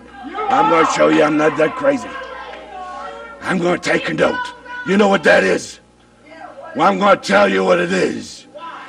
In the lumber camp in Canada, when you do something very important, when you want to do something very important, you take a note. And you make a scar on your body somewhere to remind you in case you don't do it, and to remind you not to look at yourself in the mirror. Never! Well, I'm going to do it now, boy. I'm going to show you, punk. This is an axe, and this is an arm. I'm going to show you, punk. I'm going to cut my arm. And if I don't do what I tell you Monday night, I'll never be able to look at myself in the mirror as long as I live. But I'm going to do it. Now, Jerry Lawler, you hear this. Jerry Lawler, you hear this. Right now, Jerry Lawler, I'm going to mess up your face. And that's the last match I lost with you, Jerry Lawler. Look like that.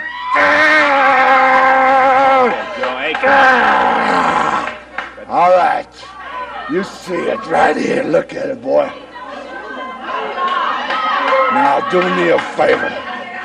Do me a favor, Jerry Lawler.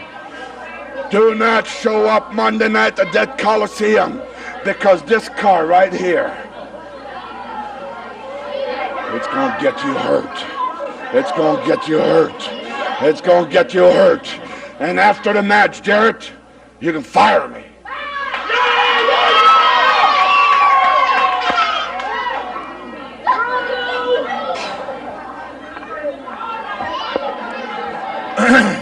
Okay, man, the guy just loses touch with reality. That's all there is to it. He did it. And, well, anyhow, Monday night, that will be Lawler's problem. Tickets available all day till 5 o'clock today, all day on Monday. We got more wrestling. Man. Man. Hey, I want to ask you a question, because you said when you called me earlier, you had a friend of yours that really didn't know much about Memphis wrestling. I would love to hear, if he watched this show today or later on, at youtube.com/@RandyHills that will be in the archive within 30 minutes of the show being over. How is Randy West said one of the greatest interviews ever? And Brooke Tullis, trying to get him on here. By gosh, I'm trying. Get Brooke Tullis on there, Adam.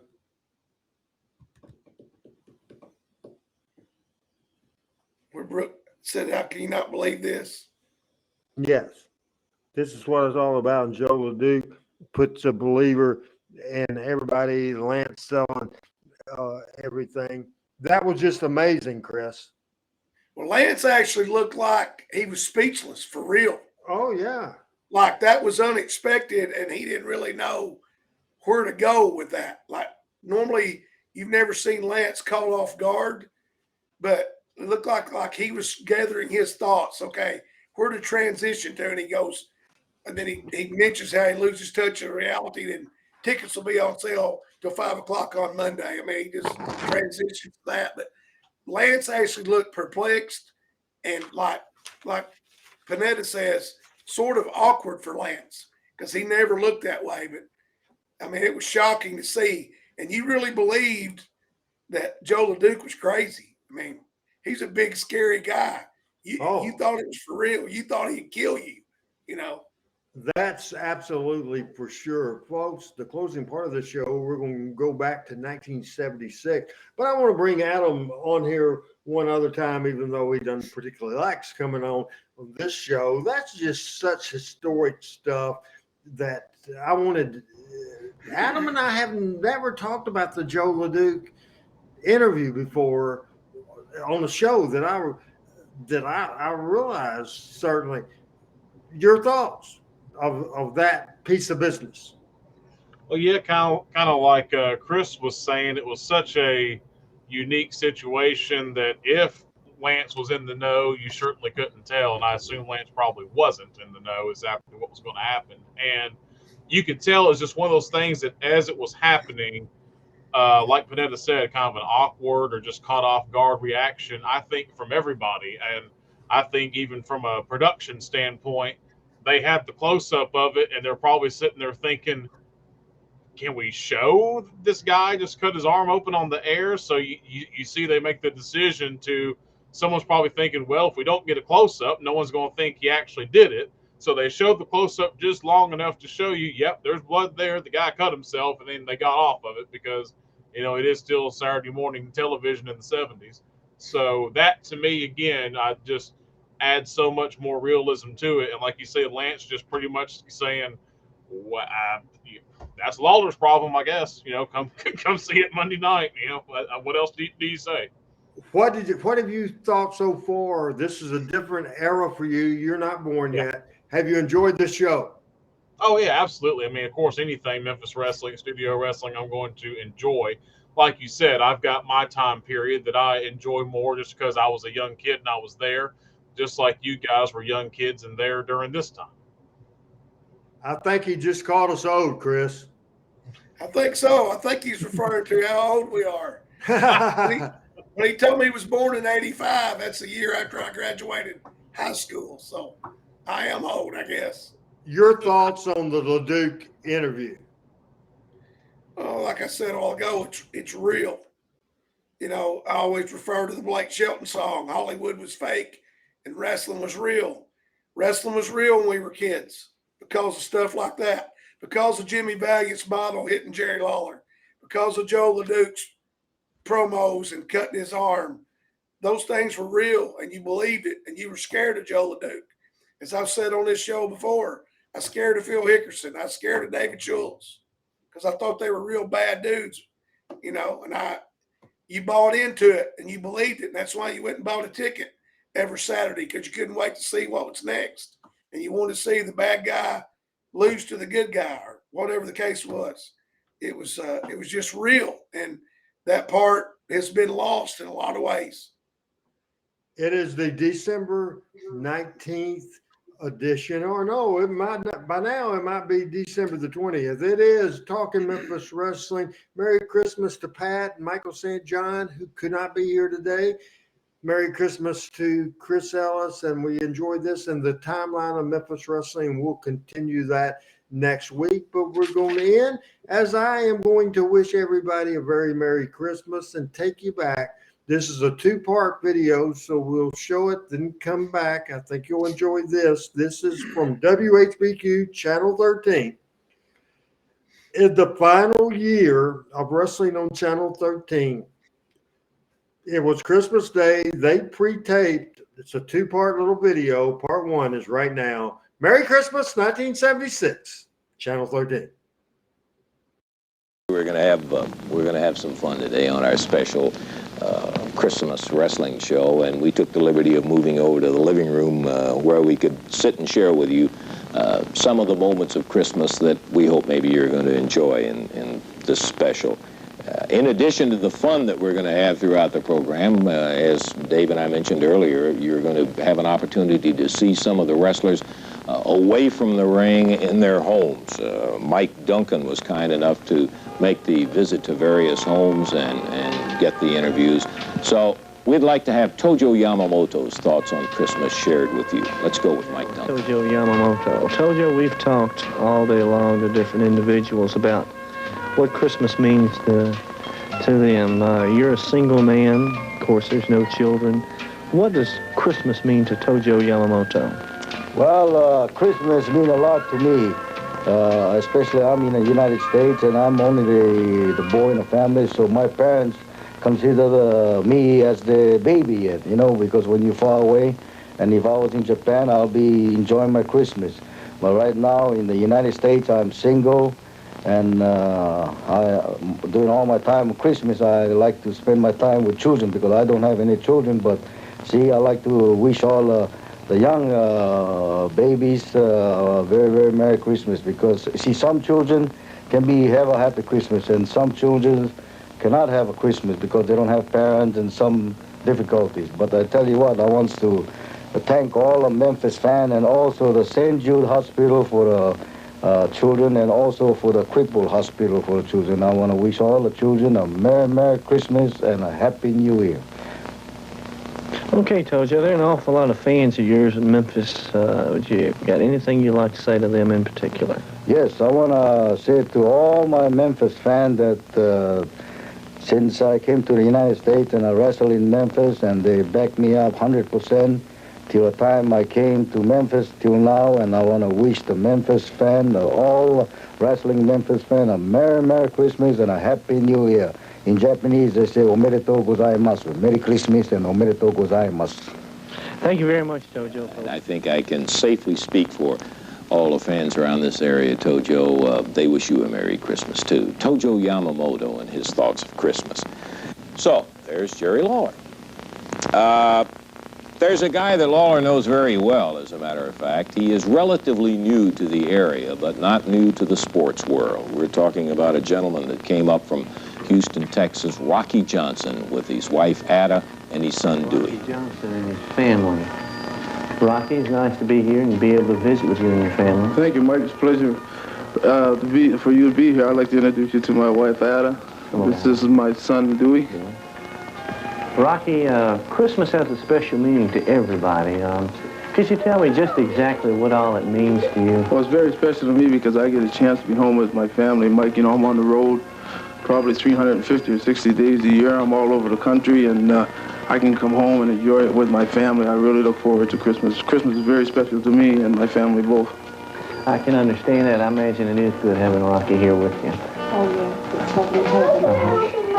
Dewey, I bet you can't wait to open up that package gang in. What? You want to open your Christmas present? Yeah, Christmas. Rocky, I'm sure all the fans in Memphis would like to wish you a very Merry Christmas. And is there anything you'd like to say? Yeah, Mike, there sure is. You know, Memphis is my home away from home. The people in Memphis are fantastic, so I just want to take this opportunity to wish them all a Merry Christmas and a Happy New Year. And I'm definitely going to be looking forward to seeing them this Monday night. Thank you, Rocky, for letting us visit in your home. Okay, Rocky Johnson, a super athlete, I'll tell you for a fact. Former professional boxer now, a great professional wrestler, and delighted to see Rocky with his family. He has said Memphis is his home away from home. Rocky, a Houston, Texas boy, and we're glad to have him up in this area. And a Merry Christmas to Rocky and his entire family from all the fans also. One of the guys that I know that a lot of you girls are interested in finding about his Christmas is Billy Superstar Dundee. Well, Bill has got some wishes for Christmas, just like all of us, and I think it might be interesting for us to find out exactly if Billy were making up a list, what his Christmas wish would be. Any one of the three will do now, and I'm counting on it. Don't forget now.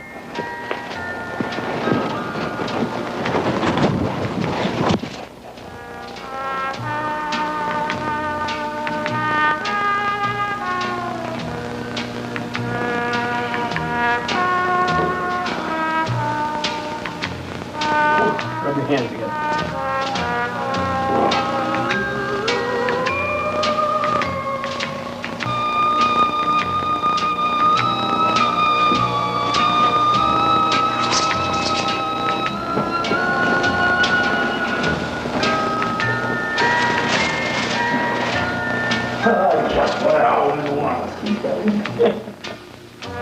What else, Superstar?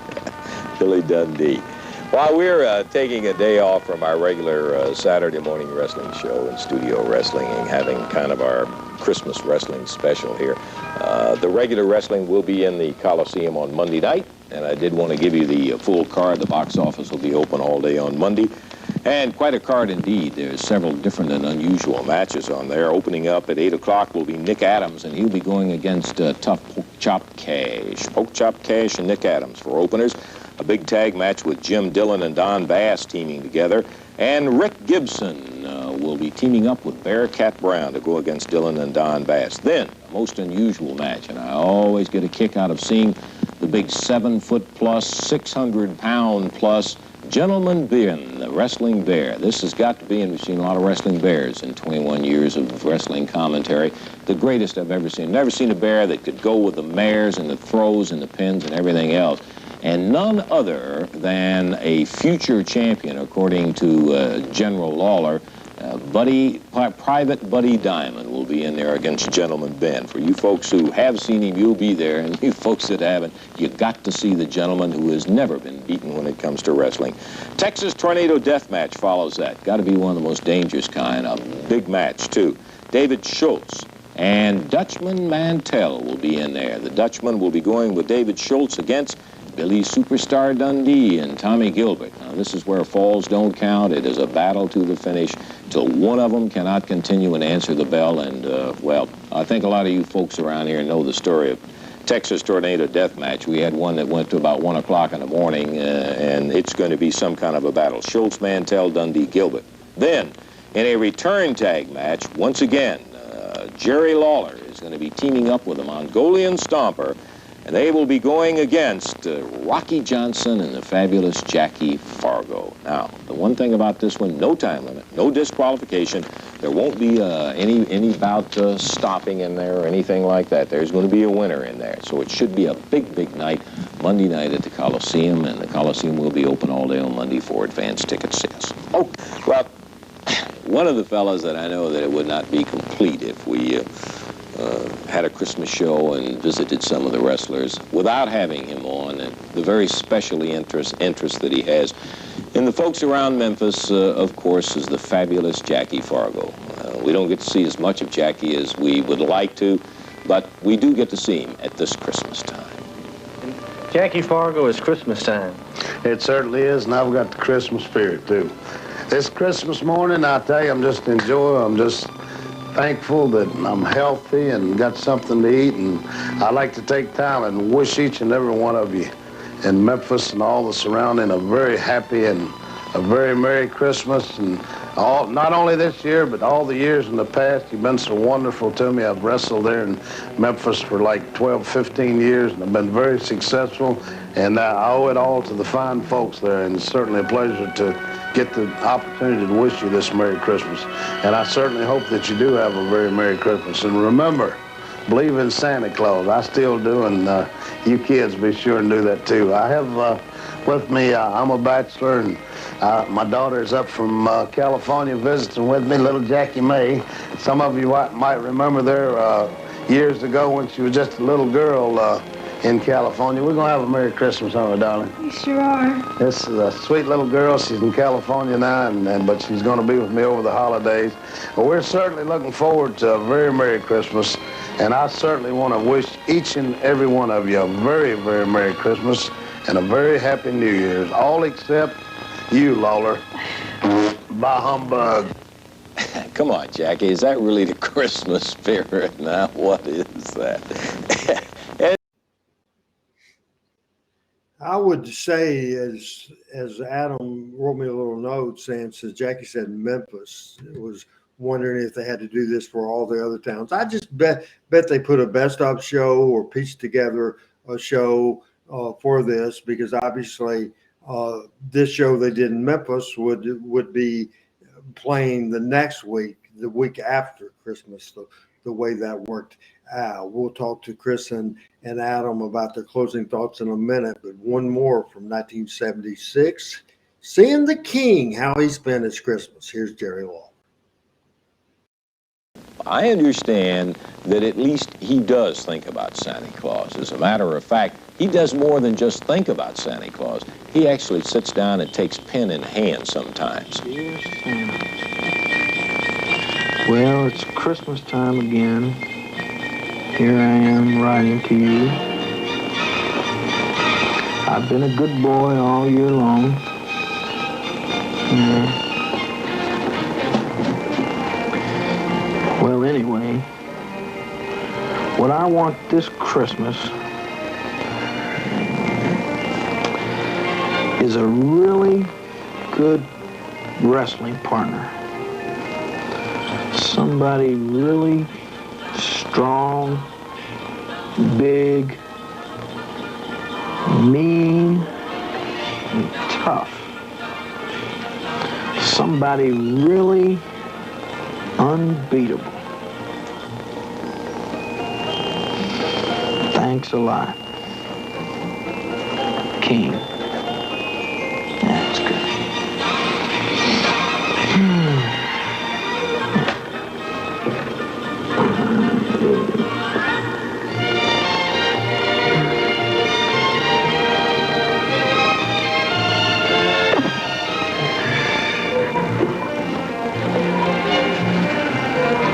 Where's my letter?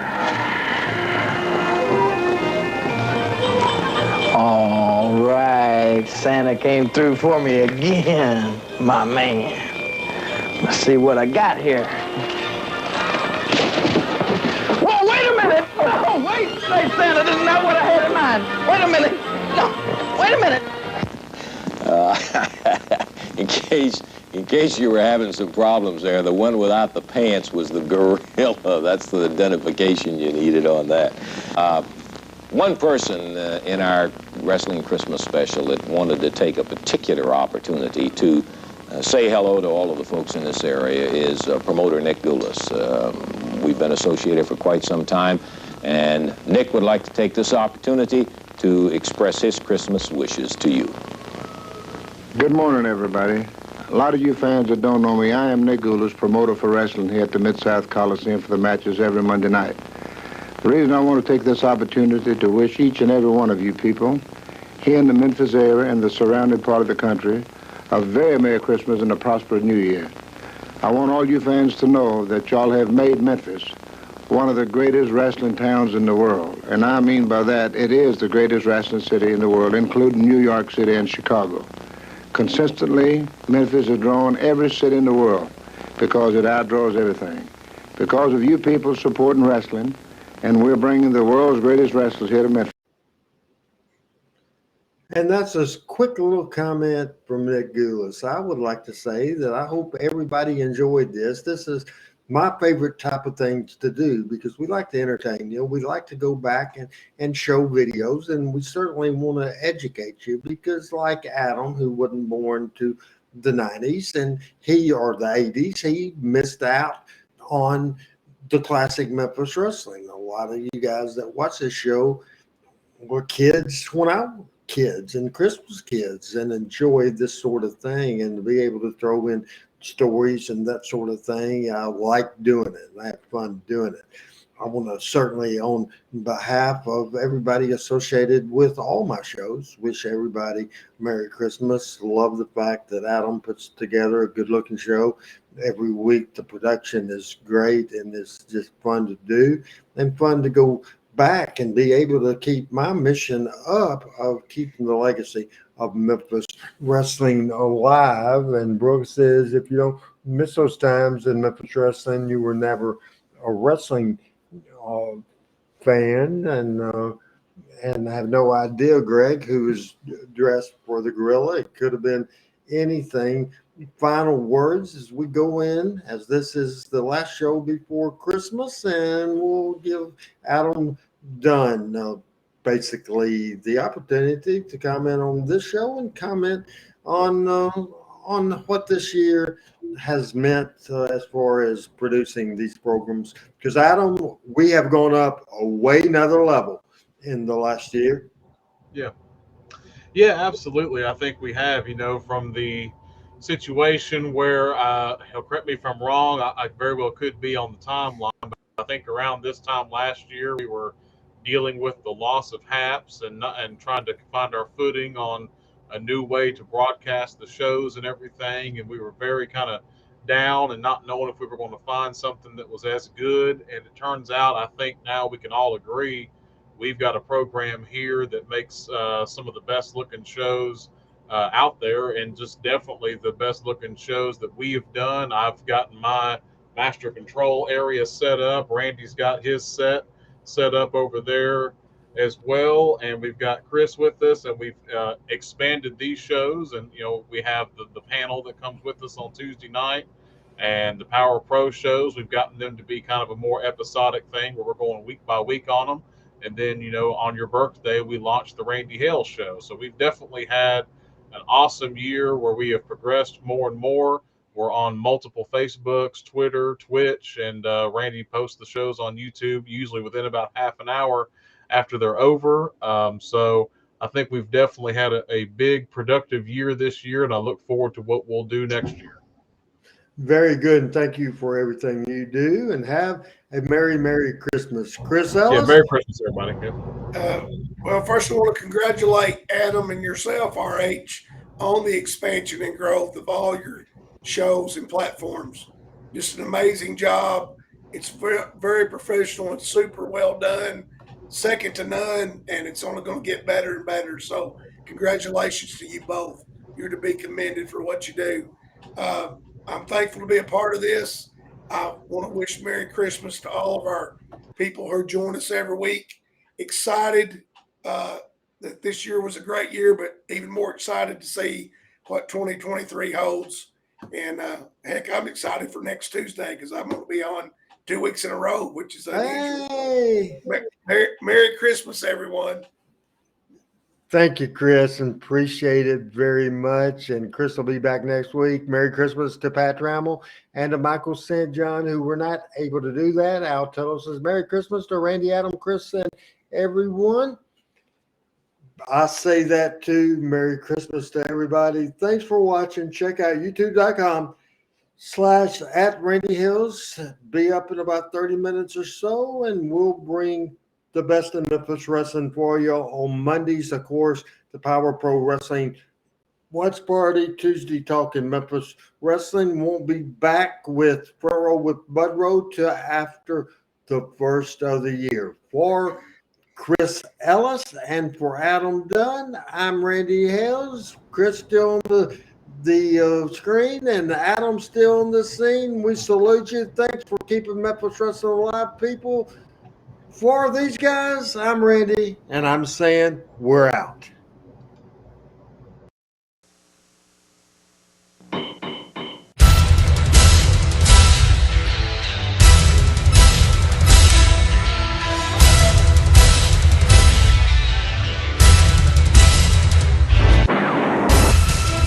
Living the Dream, Memphis Wrestling, The Randy Hale Story. is available now at RandyHalesMemphisWrestling.com. Talking Memphis Wrestling with Randy Hales, featuring Michael St. John, Pat Trammell, and special guests.